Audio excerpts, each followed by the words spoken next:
Hey guys, Josh from Sportitude here, and it's shoe review time, and it's going to be on the new Mizuno Wave Inspire 16. This shoe right here, ladies and men's. So, what we've got here is a very similar model to the Wave Inspire 15. However, the execution and change from Mizuno has come in the upper. Probably true to the Japanese engineering philosophy, less is more, which is exactly what they've done through here with this shoe. So what we're going to do in this review today is we're going to talk about the foot type that's going to be able to run inside this shoe, and then we're going to compare the changes from the Inspire 15 to the Inspire 16. So not a lot of changes, so it's not going to be a very long review because all the changes is in the upper. Cool, so without further ado, let's get stuck in. Let's talk about the foot type that should be considering the Wave Inspire 16. Now I'm holding a little foot model here in front of me, so you can see that the arches are ever so slightly splayed out. So what that's telling us is we've got a runner that as they go through mid-stance, they ever so slightly rotate to the medial side, needing a little bit of assistance just as they go through mid-stance to take a little bit of stress off of that plantar fascia, off of that ankle, shin, knee, hips, etc. Okay, so the way Mizuno have executed this arch support is a bit different than a lot of other brands, which we'll get talking about today. But like all my shoe reviews, we're going to talk about every aspect of this shoe from the outsole, midsole, and upper, and compare it to the Wave Inspire 15. So I'll hold the Wave Inspire 15 up in front of me here, and true to my word, it is exactly the same. There has been no change in the outsole whatsoever. They've used the exact same materials. They've placed all of the crash pads in the same areas and obviously used the same rubber through the forefoot as well. So no change in the outsole. What we got here in the midsole as well is no change. They've used Euphoric X and Euphoric cushioning system at the back of this shoe. Euphoric X, which is laid just underneath the wave plate, which is that first purchase for the ground, which is going to offer a little bit more cushioning.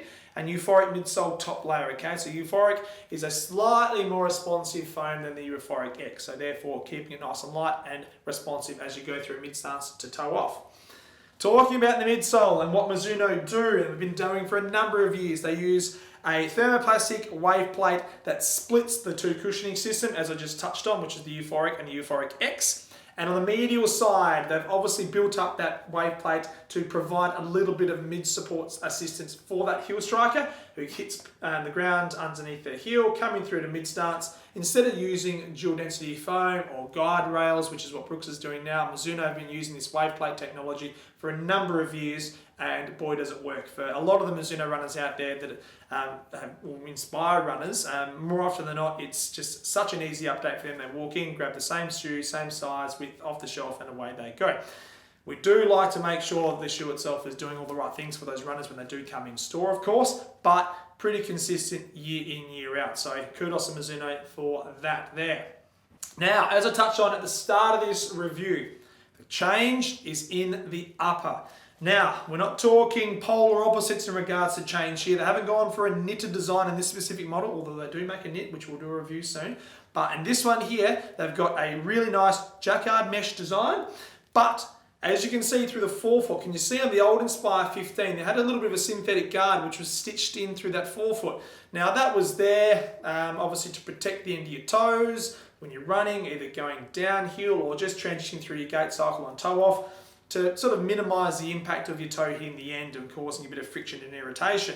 Don't need that anymore because it adds weight, it adds another stitching environment. We don't want that in running shoes. A lot of shoes are going down this seamless upper, and that's what they've done through here. You can see through here, there's no stitched overlays through that forefoot. You don't want the potential for any irritation to come through the end of your toes. Now, not saying that was the case with your 15, but when you're talking about stitching or putting two different contrast materials on the end through here, which is what they've done here, as you're going through mid to toe off, you just run the risk of your foot sort of having to sort of feel and play with two different materials, the synthetic and obviously the mesh lining through here. So too much of a contrast, don't like it, can feel unusual.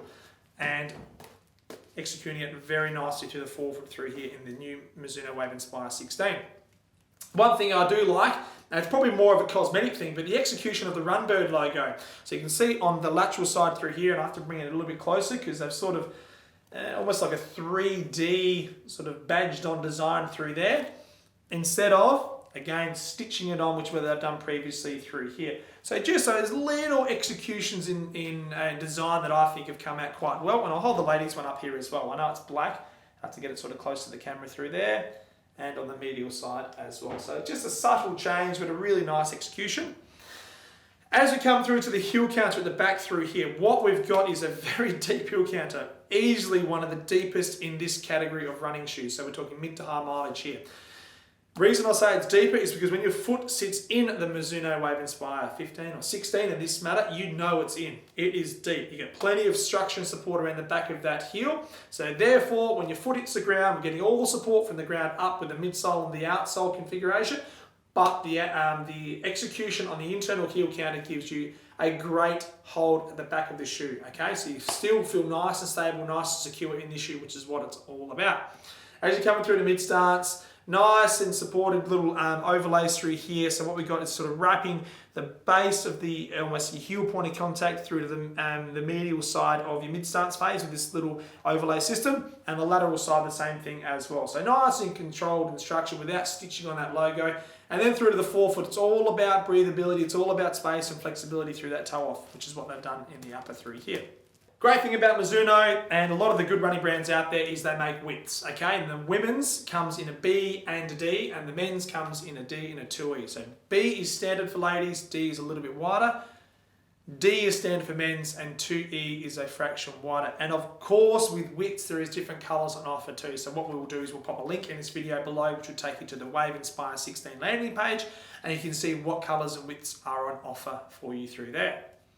Now, the shoe itself is a very light shoe, okay? There's not a lot of weight in the Wave Inspire, and that's been the case for a number of years. It's a nice, light, high-mileage shoe, and it's built on a 12mm offset. So that's probably that is the maximum amount of heel-to-toe drop we would see in a lot of running shoes out there. The idea being is when the heel comes down, this is engineered for a heel striker, when the heel comes down on first point of contact with the ground, we're not going to put as much stress and strain on that lower Achilles and calf insertion, and therefore when you're going through to mid stance, the plantar fascia on the insertion point at the back of the shoe is going to be relatively supported as well, just purely through that little tweak in the heel to toe offset. Now, not saying that it's going to start a debate. A lot of runners out there say, well, that's too much heel to toe gradient for me personally. Of course, there's a lot of runners out there that can run with 0, can run with 4, 6, 8, 10. What you need to know out there is every running shoe is different, okay? And every runner is different. So therefore, having a variety of heel-to-toe offsets, having a variety of different arch support systems and weights and cushionings allows us to really precisely fit the right shoe to the right person for their requirements at that point of time. Now, you don't need to run in a 12mm shoe for the rest of your days, or some people may, but for someone who's maybe getting into running or is experiencing some discomfort in their lower Achilles and calf, and they're potentially talking heel inserts from their podiatrist, maybe it could be that we get you into a 12mm offset in a shoe like this to take a bit of stress and load off the back of your Achilles and calf. So there you have it, guys. That is the Mizuno Wave Inspire 16. Fantastic shoe, great update, very consistent to where it was last year, but what they've done is made a great shoe even better with a little bit of execution in the upper. Cool. Mizuno Wave Inspire 16. There it is. Now, if you haven't subscribed to our channel, hit that big red button down below. If you've got any questions or comments on this video or anything else you want to know maybe about this shoe, please drop a comment in this video. And until next time, happy running. We'll see you soon.